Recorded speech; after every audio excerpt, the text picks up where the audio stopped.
अध्याय 1 देख रहे हैं, पालमपुर गांव की कहानी।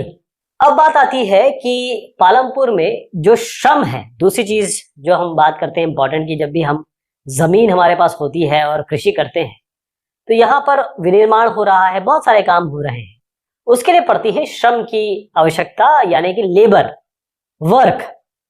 तो जो छोटे किसान हैं वो अपने जो उनके पास जमीन है उन पे वो खुद ही काम करते हैं, वो अपने खेतों में स्वयं काम करते हैं। छोटे किसानों से जो ऊपर किसाने हैं, जिनके पास 2 हेक्टेयर से ऊपर की जमीन है, 10 हेक्टेयर तक जमीन है, जो बड़े किसान हैं, तो मझोले और बड़े किसान ये अपने खेतों में खुद तो काम करते नहीं हैं, बल्कि दूसरे श्रमिकों को लाते हैं, किराए पे उनको लाते हैं या उनको किराया देता है, मजदूरी पर उनको लगाते हैं, पर डे की उनको मजदूरी देते हैं। तो मजदूरी नकद भी हो सकती है, उन्हें पैसा दे सकते हैं, या फिर अनाज के रूप में, यानी वस्तु दी जा सकती है, जिसे हम कहते हैं कि पैसा ना देके आप कुछ उनको खाने का सामान दे दें।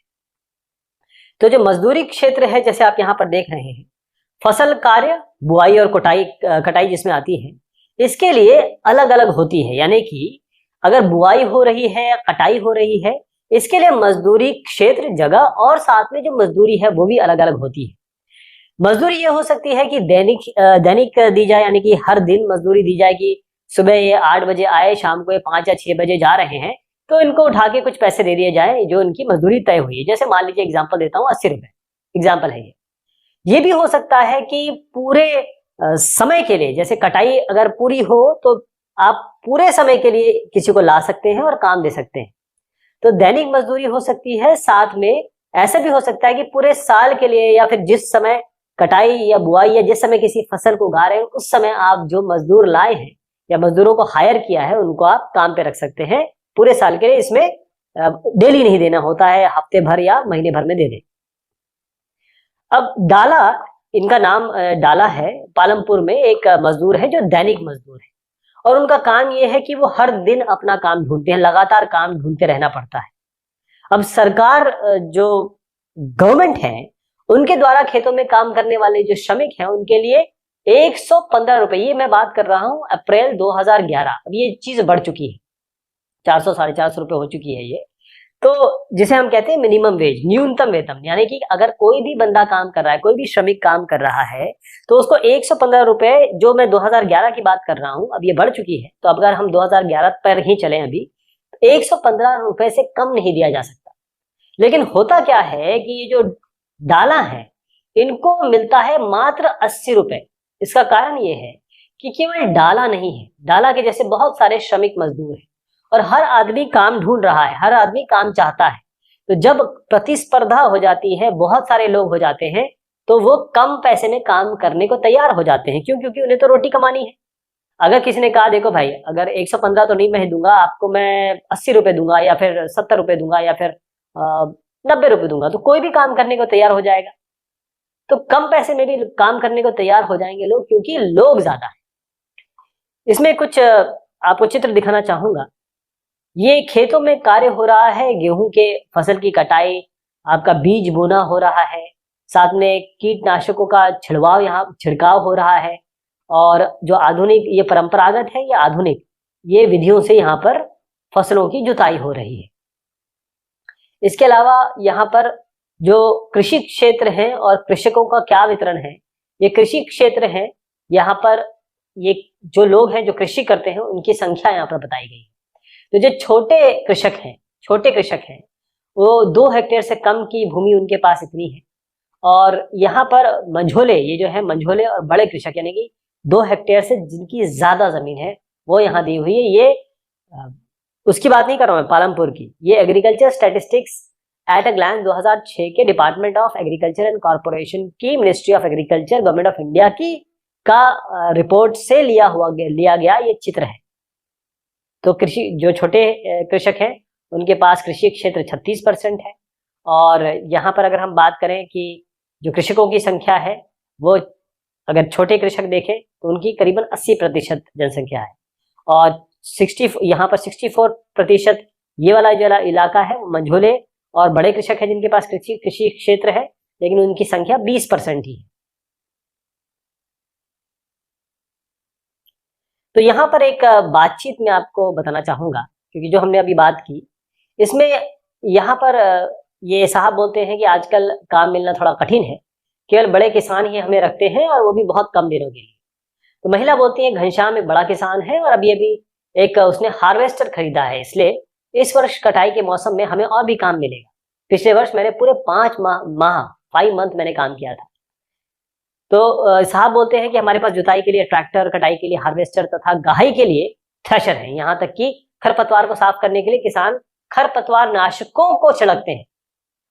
तो मैडम बोलती हैं कि इस वर्ष मुझे रायगंज में ईंट भट्टे पर काम की तलाश करनी पड़ेगी, मुझे वहां जाना पड़ेगा और मेरी स्थिति भी ज्यादा अच्छी नहीं है। क्योंकि ये भी अपने बारे में बताते हैं, तो इनका कहना है कि पिछले जो कर्ज मैंने लिया था साहूकार से मुझे ऋण देने के लिए, वो मना कर रहे हैं, अब मुझे ऋण नहीं मिल रहा है। क्योंकि इन्होंने कहा था कि मुझे स्थानीय साहूकार, जो वहां पर साहूकार है, मनी लेंडर है, उनको 2000 रुपए देने हैं। मैंने पिछली गर्मियों में 1000 रुपए लिए थे और जब खेतों में काम नहीं था। अब मैं इसे कैसे चुका पाऊंगा या चुकता कर पाऊंगा? मेरे तो 2 वक्त भोजन यानी कि 2 रोटी के लाले हो गए हैं, कठिनाई से मैं काम करता हूं इस पे। तो ये समस्या जो है ये आमतौर पर रूरल एरियाज में आपको दिखेगी, जो पालमपुर के जरिए बताने की कोशिश की जा रही है। अब आती है पूंजी, पैसा, मुद्रा। ये कहां से आएगा? तो खेती के जो आधुनिक तरीके हैं उनके लिए पूंजी या पैसे की आवश्यकता होती है। अधिसंख्य छोटे किसानों को पूंजी की व्यवस्था करने के लिए पैसा उधार लेना पड़ता है। अधिसंख्य मतलब बहुत बड़ी संख्या। बहुत बड़ी संख्या के जो छोटे किसान हैं, वो बहुत बड़ी संख्या ऐसी देखी गई है जिनको पैसे उधार लेने पड़ते हैं। वे बड़े किसानों से ले सकते हैं पैसे या साहूकारों से ले सकते हैं, और खेती के लिए जो जरूरतें होती हैं, विभिन्न आगतें होती हैं, आगत मतलब होता है इनपुट, उसकी पूर्ति करने के लिए व्यापारियों से, क्योंकि अब छोटा छोटा इलाका है इनके पास, इसके लिए इनपुट चाहिए, बहुत सारी चीज चाहिए। अगर इनको कुछ चीज उगानी है तो शुरुआत में तो अब इसमें पैसा लगाना पड़ेगा, तभी तो आप कुछ पैदा कर पाएंगे। तो ये व्यापारियों से ऊंची ब्याज पे पैसा लेते हैं, यानी कि अच्छा खासा कर्ज लेते हैं। जहां तक मझोले और बड़े किसानों की बात है, उनको खेती से बचत होती है, इनके पास जमीन ज्यादा है, थोड़ा सा बैंक बैलेंस भी थोड़ा बहुत होगा, तो इसलिए वो पूंजी की व्यवस्था वो खुद ही कर लेते हैं। उन्हें ना तो साहूकारों के पास जाना पड़ता है, ना किसी व्यापारी के पास जाना पड़ता है आमतौर पर। तो सविता की मैं एक आपको जरूर कहानी बताना चाहूंगा। सविता एक लघु कृषक यानी छोटी किसान है। 1 हेक्टेयर की जमीन है, उसमें वो गेहूं पैदा करती है और बीज और कीटनाशकों के अलावा उसे पानी खरीदना है, खेती के औजारों की मरम्मत करानी है, इसके लिए उसको नकद पैसे, कैश की जरूरत पड़ती है। तो उसका यह अनुमान है कि जो कार्यशील पूंजी है उसके रूप में ही उसको 3000 रुपए चाहिए। अब उसके पास इतना पैसा तो है नहीं, तो वो तेजपाल सिंह के पास जाती है और कहती है, उसके पास जाके कर्ज लेने के लिए सोचती है। तेजपाल सिंह जो है सविता को 24%, सोचिए इस पर, और वो भी 4 महीने के लिए। 4 महीने के लिए अगर 100 रुपए लेगी तो 124 रुपए देने पड़ेंगे 4 महीने। तो ये ब्याज की दर बहुत ऊंची है। तो सविता ये भी उसको वचन देती है कि जब कटाई का मौसम आएगा तो वो उसके तेजपाल के जमीन पे, खेत पे काम करेगी, मात्र 35 रुपए प्रतिदिन पे काम करेगी। अब देखिए कितनी कम मजदूरी है ये। एक टाइम का खाना भी नहीं आता है इसमें, अगर आप बाहर खाने निकले तो सविता ये जानती है कि उसे अपने खेत की कटाई पूरी करने में बहुत मेहनत लगेगी और उसके बाद वो तेजपाल के खेतों में भी काम करेगी। कटाई का समय बहुत व्यस्त होता है इस समय, और ये जो सविता है उसके 3 बच्चे हैं, वो उन बच्चों को भी देखती है और घर में काम भी करती है।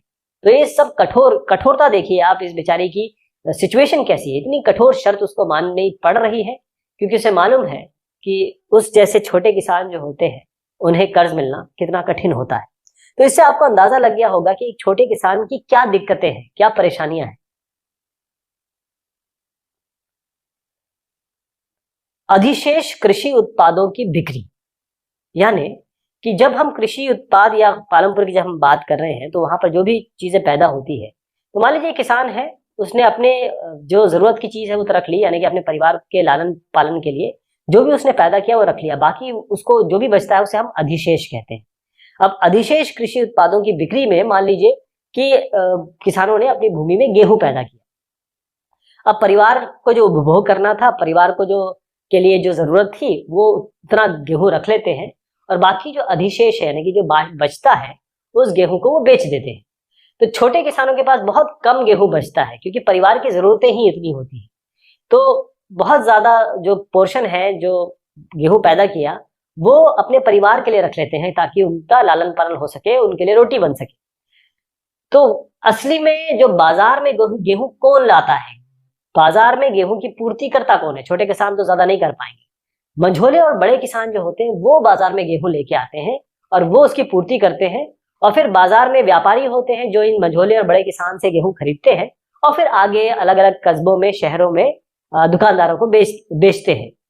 तो एक बड़े किसान जैसे हमने तेजपाल सिंह की बात की, उनके पूरी जमीन जो है उसमें 350 क्विंटल, 350 क्विंटल, एक क्विंटल होता है 100 किलो, इतना इतना क्विंटल ये पैदा अधिशेष गेहूं इन्होंने पैदा किया और ये जाते हैं रायगंज में, वहां पर बेच देते हैं और अच्छी खासी कमाई करते हैं तेजपाल साहब। और पिछले वर्ष जो तेजपाल सिंह थे उन्होंने अधिकांश पैसा बैंक में, क्योंकि उनके पास काफी पैसा आ गया जो बचा उनके पास अपना जरूरत पूरा करने के बाद, तो उन्होंने बैंक में रख दिया। और फिर उसके बाद उन्होंने क्या किया कि इसी पैसे को जो छोटे किसान, जैसे हमने सविता का एग्जाम्पल लिया, सविता जैसे लोगों को वो कर्ज दे देते हैं। अब ये जो बचत है, जो उनको बचत हुई, उसका उपयोग वो आगे का जो अगला मौसम आता है उसकी खेती के लिए जो कार्यशील पूंजी है, कार्यशील पूंजी मतलब आपको जो बेसिक इनपुट्स चाहिए या फिर आगतें हैं, कृषि में जो आगतें लगती हैं, इनपुट चाहिए, उसके लिए वो कार्यशील पूंजी की व्यवस्था करने, और साथ में उन्होंने ये भी डिसाइड किया कि चलिए इस बार हम ट्रैक्टर खरीदेंगे। तेजपाल साहब की बात मैं बता रहा हूँ। कुछ किसान बचत जो उनको होता है, जो पैसे बचते हैं उससे वो पशु खरीद लेते हैं, ट्रक खरीद लेते हैं और कई लोग दुकान भी खोलते हैं। तो ये सब जो है उसे हम गैर कृषि कार्यों के लिए पूंजी कहते हैं। यानी कृषि के अलावा जो भी काम के लिए पैसा लगाया गया, कृषि के अलावा जिस काम के लिए भी पैसा लगाया गया उसे हम गैर कृषि कार्यों के लिए पूंजी कहते हैं। तो पालमपुर में गैर कृषि क्रियाएं, बगैर गैर कृषि मतलब जहां पर कृषि ना हो, कृषि के अलावा, जैसे दुकानदारी में कहीं कृषि नहीं है ना। तो एक एक करके इसको देखेंगे, डेयरी है और आगे और देखेंगे। तो सबसे पहले आप समझ लीजिए कि पालमपुर में काम करने वाले 25% लोग कृषि के अतिरिक्त बाकी काम करते हैं, मतलब 75% तो पूरे के पूरे कृषि में लगे हुए हैं। इसके अलावा 25% है वो गैर कृषि, कृषि के अलावा काम करते हैं। जैसे डेयरी, डेयरी क्या होता है? जहाँ पर गाय भैंसे होती है, दूध पैदा होता है, दूध निकाला जाता है उनसे।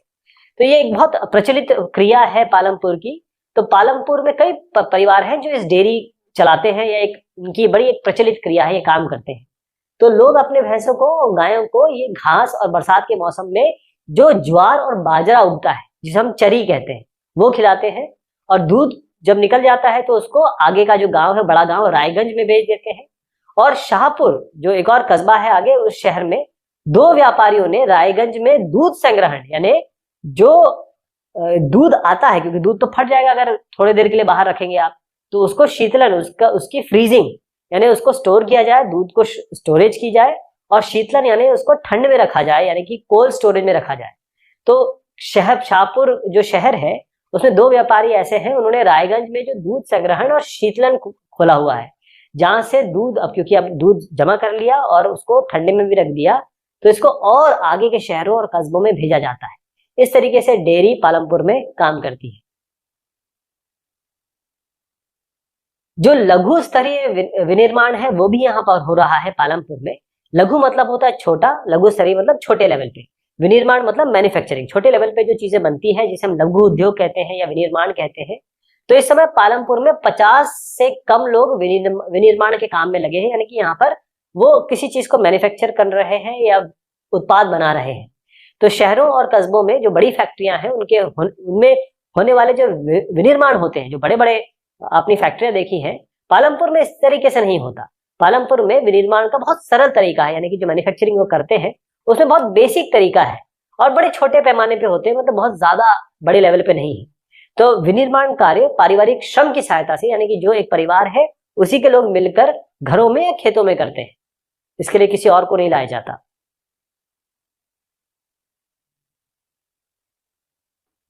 यहाँ पर एक 2 लोगों की बल्कि मैं कहानी बताऊंगा। एक मिश्री लाल की कहानी है, करीम की कहानी। ये कहानी को इस तरह से समझिए कि इसमें से क्या क्या चीज निकल के आ रही है, क्या बताया जा रहा है इसमें। तो मिश्री लाल ने गन्ना पेरने वाली एक मशीन खरीद ली जो बिजली से चलती है और खेत में लगा लिया उन्होंने। तो पहले गन्ने को पेरने, यानी गन्ने से आप रस निकालना, ये समझ लीजिए आप। तो पेरने का काम बैलों की मदद से करते थे। अब क्योंकि मशीन पसंद करते हैं लोग, तो मिश्री लाल दूसरे किसानों से भी गन्ना खरीदते हैं और उससे गुड़ बनाते हैं। तो गुड़ को वो फिर शाहपुर के व्यापारियों को बेच देते हैं। तो इससे मिश्री लाल को लाभ होता है, थोड़ा बहुत लाभ हो जाता है, मतलब प्रॉफिट कमाते हैं।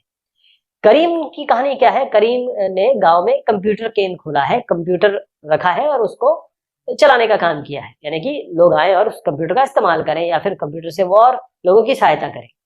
अब हाल ही के वर्षों में कई विद्यार्थी जो है वो शाहपुर शहर, जो पास में शहर है, उसमें कॉलेज है, वहां जाने लगे। अब करीम ने ये देखा कि गांव के कई जो छात्र हैं वो शहर की कंप्यूटर कक्षाओं में जाते हैं। तो गांव में दो महिलाएं हैं, उनके पास कंप्यूटर अनुप्रयोग में डिग्री भी थी, मतलब कंप्यूटर एप्लीकेशन में उनके पास डिग्री भी थी। तो उसने उन्हें काम पर लगा दिया, रख लिया, और उसने कंप्यूटर खरीदे और अपने घर में बाजार की ओर खुले बाहर के जो कमरा है, यानी कि अपना घर है, उसमें जो ऐसा कमरा है जो बाजार की तरफ खुलता है, वहां पर उन्होंने क्लासेस शुरू कर दी, यानी कक्षाएं प्रारंभ कर दी। तो हाई स्कूल के छात्रों ने अच्छी खासी संख्या में करीम के पास आके पढ़ना, कंप्यूटर एप्लीकेशन सीखना, कंप्यूटर चीजें सीखना ये शुरू किया। तो इसमें कुछ चीजें इसमें निकल के आती है कि क्या इन्होंने किया, किसने क्या इनपुट दिया और क्या निकल के आई। तो दोनों को ही प्रॉफिट हो रहा है, दोनों को ही प्रॉफिट हो रहा है। और करीम और की पूंजी और श्रम किस तरह मिश्रीलाल की पूंजी से भिन्न है, क्योंकि यहाँ पर जो श्रम है वो मेंटल श्रम हो रहा है। यहाँ पर जो शारीरिक श्रम है, लेकिन मशीनों के कारण थोड़ा शारीरिक श्रम कम हो गया है। ये थोड़ा कम प्रॉफिट कमाते हैं, लेकिन यहाँ पर क्योंकि कंप्यूटर की मांग ज्यादा है तो थोड़ा अच्छा खासा, ये करीम क्योंकि नई शुरुआत की है तो अच्छा खासा इनको ये प्रॉफिट कमा सकते हैं। ऐसी पालमपुर में जो दुकान है, या ये कहें कि शॉपकीपर दुकानदारी है, वो भी होती है। पालमपुर में ज्यादा लोग व्यापार यानी कि वस्तु विनिमय करते हैं, चीजों का आदान प्रदान करते हैं पैसे को लेकर, मतलब पैसा उसमें मेन होता है, यानी कि लेन देन का काम होता है विद रिस्पेक्ट टू मनी। तो पालमपुर के जो व्यापारी हैं वे दुकानदार हैं, जो शहरों से थोक बाजार, जो जिसे होलसेल कहते हैं, जहाँ सस्ते दामों में चीज मिलती है और बहुत ज्यादा अगर आप लेंगे तो सस्ते दाम में मिलती है, इसे हम थोक बाजार कहते हैं। तो वहां से वो वस्तुएं खरीद के लाते हैं और गांव में लाकर ये बेचते हैं जो व्यापारी है। गांव में छोटे छोटे जनरल स्टोर है जिसमें चावल, गेहूं, मतलब आम खाने पीने की चीज, वस्तुएं इस्तेमाल की चीज, जैसे चावल, गेहूं, चाय, तेल, बिस्किट, साबुन, टूथपेस्ट, बैटरी हो गई, मोमबत्तियां, कॉपी, पेन, पेंसिल, यहाँ तक कि कुछ ऐसी दुकानें हैं, जनरल स्टोर है, वहां पर कपड़े भी मिलते हैं। ऐसे ही पालमपुर में परिवहन भी है, यानी कि ये एक बड़ा तेजी से विकसित होता है एक क्षेत्र है, एक सेक्टर है। तो पालमपुर और रायगंज के बीच में क्योंकि सड़क बड़ी अच्छी है तो कई प्रकार के वाहन चलते हैं, लोग आते जाते हैं, क्योंकि आपने देखा व्यापार भी हो रहा है, चीजों का आना जाना भी हो रहा है। तो रिक्शा वाले हो गए, तांगे वाले, जीप, ट्रैक्टर वाले, ट्रक ड्राइवर, और जो परंपरागत बैलगाड़ियां हैं वो भी परिवहन का साधन बन के दो जगह में, तो केवल इसमें तो पालमपुर और रायपुर का नाम, रायगंज का नाम दिया हुआ है, इसके अलावा भी और जगह है जहां पर ये काम हो रहा है, यानी परिवहन का इस्तेमाल हो रहा है। तो किशोर की कहानी ये है, किशोर एक खेतीहर मजदूर है और वो भी अपनी मजदूरी से अपने घर वालों की आवश्यकताएं पूरे कर रहे हैं, लेकिन बड़ी कठिनाइयों का सामना कर रहे हैं। कुछ वर्ष पहले किशोर ने बैंक से कर्ज ले लिया और ये सरकारी कार्यक्रम के अंतर्गत था, जिसमें भूमिहीन निर्धन परिवारों को सस्ते कर्ज दिए जा रहे थे, यानी कि सस्ते ब्याज दरों पर कर दिए जा रहे थे। किशोर ने इस पैसे से एक भैंस खरीद ली। अब वो भैंस का जो दूध है उसको वो बेचता है और अपनी भैंसा गाड़ी में भी बना लिया है, जिसमें उसका इस्तेमाल करता है और सामान लाना ले जाना करता है। सप्ताह के एक दिन वह गंगा के किनारे से कुम्हार के लिए मिट्टी लेकर आता है और कभी कभी गुड़ और बाकी जो वस्तुएं हैं वो शाहपुर भी लेकर जाता है। हर एक महीने उसे परिवहन संबंधित कोई ना कोई काम मिल ही जाता है। इस कारण से किशोर पहले की तुलना में थोड़ा ठीक ठाक कमाने लगा है। तो ये सारी जो कहानियां हैं, इससे क्या निकल के आता है कि क्योंकि बैंक से इसने लोन लिया और क्या ब्याज दर कम था और इनको काम भी मिलने लगा, क्योंकि काम था वहां पर, इस काम की जरूरत थी लोगों को कि भाई हाँ कोई परिवहन के लिए हमारी मदद करे, तो इनको फायदा हुआ। तो हमने देखा क्या इसमें कि जब हम पालमपुर की बात कर रहे थे तो एक हमें परिवेश मिल गया कि हमारे हिंदुस्तान के जो गांव है, रूरल एरियाज है, उसमें क्या होता है। तो गांव में खेती मुख्य उत्पादन क्रिया है और कई तरह से जो खेती है उसमें परिवर्तन हुआ है और भूमि में अधिक फसल पैदा की जाने लगी है। ये पूरे देश का हाल है। खेती की जो नई विधियां हैं उसमें कम भूमि, कम जगह और कम पूंजी, पैसे की आवश्यकता पड़ती है। जो मझोले और बड़े किसान हैं उनको अच्छी खासी बचत होती है पूंजी की वो व्यवस्था कर लेते हैं। अगर छोटे किसान को देखें तो वो करीबन 80% की उनकी मतलब कुल संख्या है, लेकिन वो पूंजी की व्यवस्था उनकी बड़ी मुश्किल से होती है। उनको या तो किसी से उधार लेना पड़ता है ब्याज दर, हाई ब्याज दर पे। उनके जो भूखंड है वो छोटे छोटे हैं और उतना उत्पादन नहीं हो पाता, और अगेन क्योंकि साधनों की कमी है उनके पास, छोटे किसानों के पास, तो उन्हें कर्ज लेना पड़ता है। जो गांव हम जिनकी बात कर रहे हैं पालमपुर के, उसमें गैर कृषि क्षेत्र इतना बड़ा नहीं है, क्योंकि 75% जो लोग हैं वो कृषि क्षेत्र में ही है, इसलिए जो कृषि के अलावा क्षेत्र है वो उतना बड़ा नहीं है। तो भारत में ग्रामीण क्षेत्र में या ग्रामीण क्षेत्र के 100 कामगारों में से केवल 24 ही ऐसे हैं। देखिए इसका एग्जाम्पल भी हम ये यहाँ से ले सकते हैं पालमपुर से। 75% तो कृषि में लगे हैं, 25% ही है जो गैर कृषि कामों में लगे हैं, और पूरे हिंदुस्तान की बात करें तो 24% हैं जो गैर कृषि कार्यों में लगे हैं। तो ये हो सकता है कि गैर कृषि उत्पाद क्रियाओं में भी वृद्धि होनी चाहिए, हम कोशिश करना चाहेंगे इस बात में। और गैर कृषि कार्यों में कम भूमि की जरा आवश्यकता होती है, क्योंकि अगर आपको कुछ उगाना है, कुछ क्रॉप एग्रीकल्चर करना है तो बड़ी जमीन चाहिए होती है। तो लोग कम पूंजी में गैर कृषि का काम ये कर सकते हैं। गैर कृषि कार्यों के प्रसार के लिए ये भी आवश्यक हो जाता है कि हमारे पास ऐसे बाजार हो जहां वस्तुएं या सेवाएं हम बेच खरीद सके। पालमपुर में हमने ये देखा कि जो आसपास के गांव हैं, कस्बे हैं, उसमें दूध आ रहा है, जा रहा है, गुड़ जा रहा है, गेहूं है। तो जैसे जैसे गांव और कस्बों में के बीच में कम्युनिकेशन होगा, यानी रोड नेटवर्क है, परिवहन होगा, टेलीफोन से जुड़ेंगे, तो इससे ये होगा कि जो गैर कृषि उत्पादन है आगे वो भी बढ़ेगा। कृषि उत्पादन के अलावा गैर कृषि उत्पादन भी बढ़ेगा। तो ये बात हुई आपके पालमपुर के बारे में हमने जाना, और इससे बहुत सारी चीज निकल के आई जिसको आपने जरूर समझा होगा। शुक्रिया, मेहरबानी आप सभी की।